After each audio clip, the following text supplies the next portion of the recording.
cái hồng này to chọn nha. Gì? Bao nhiêu? 7 đến 12 tuổi là bán. 7 đến 12 tuổi là bán.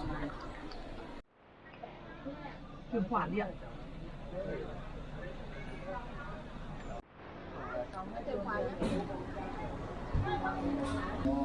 Đánh nhau mà thực ra vua là lúc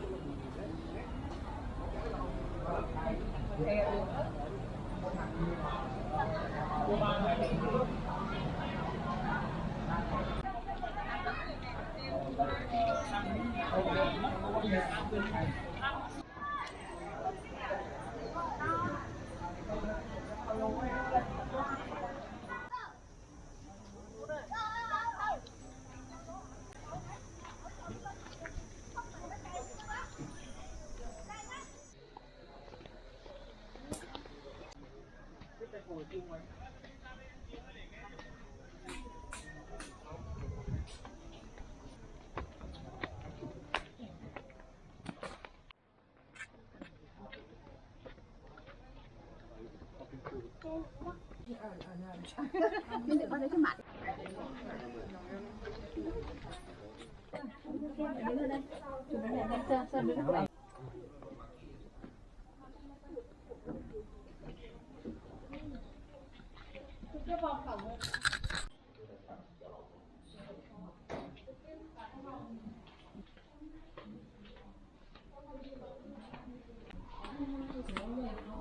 我看不懂什么意思，我不明白你说的什么有妃类和嫔类啊，就是皇后上面是贵妃，就是婉。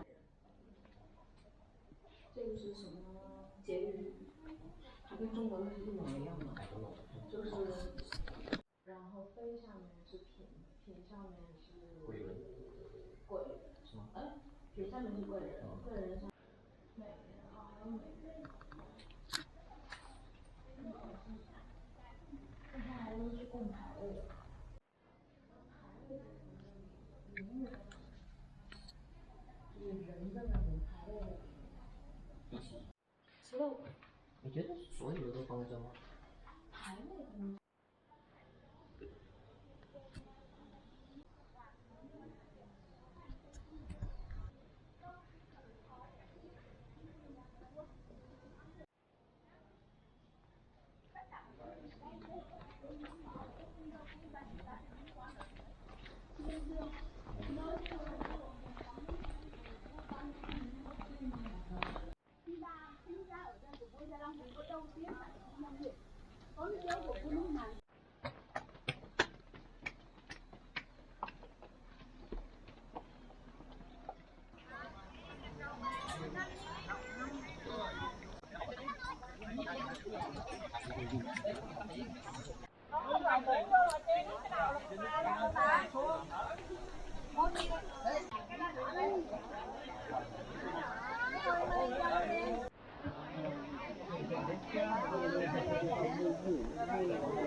？Không, anh quên đi đừng ăn cái gì kìa.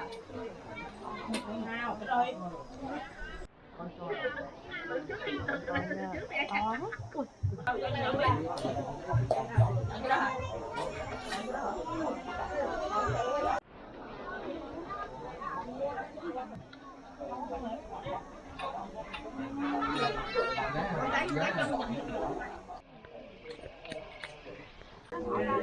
Dạ, hướng ra là hướng này sang chưa? Dạ mình.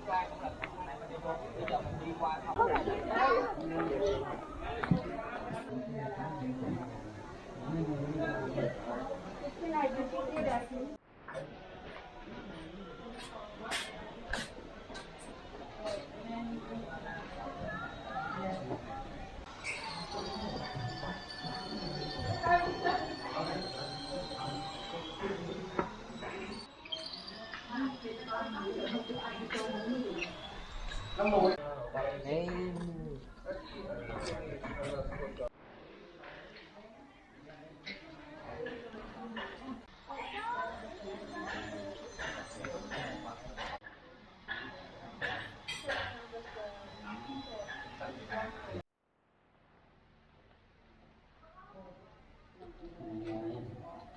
chính xác là chuyện đó. Dạ.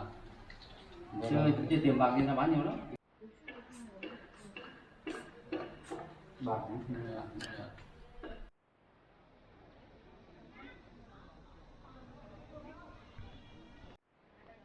Cái đặt xong thì thấy buồn đấy.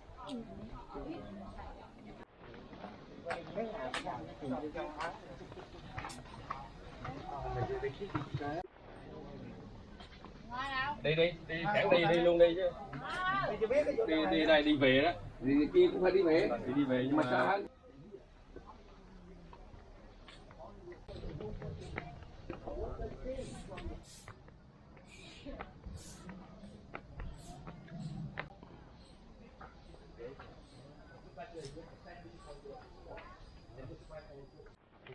Here, horse and elephant here.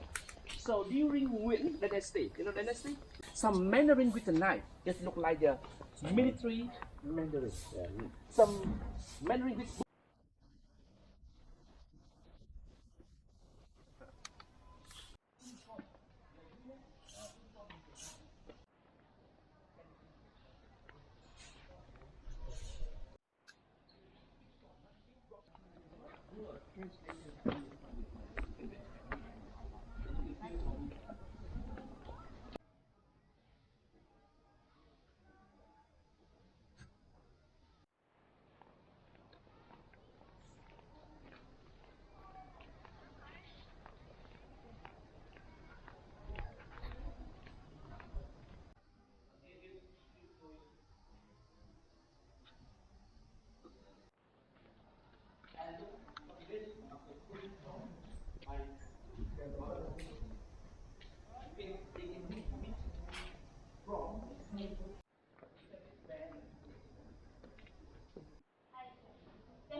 Không mày.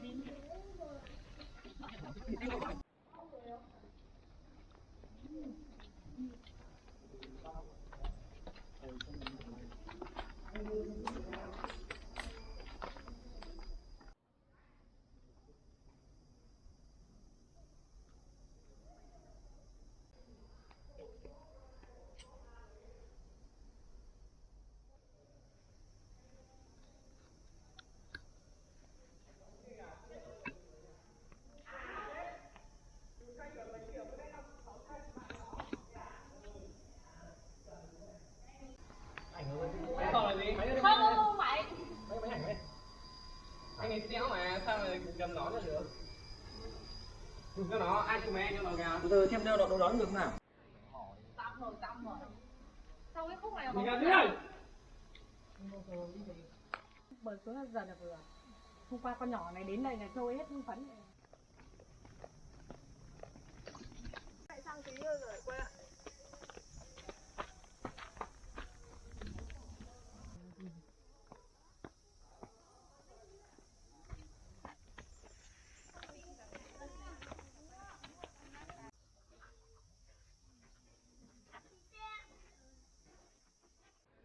Lệ Thiên Anh Hoàng hậu.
Thế thì Huy hướng đấy hướng về đấy.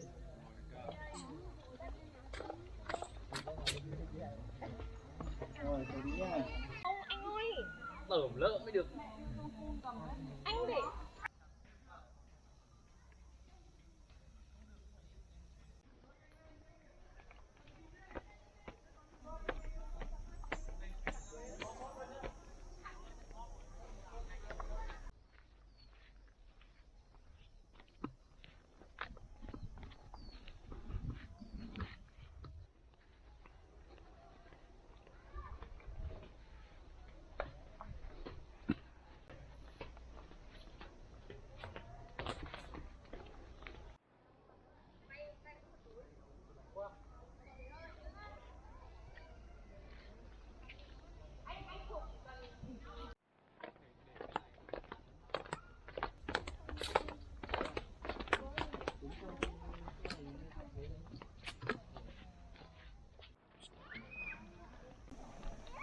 tay vào cái tay.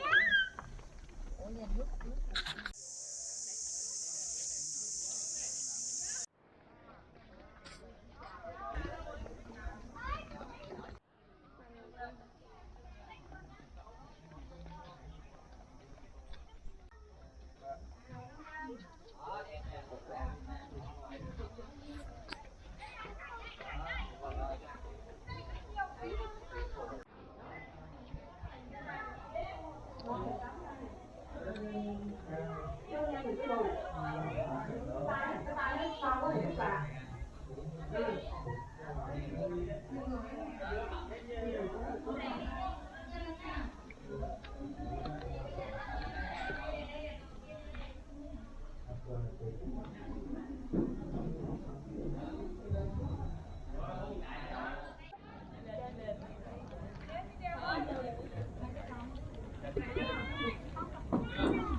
Xem quán này.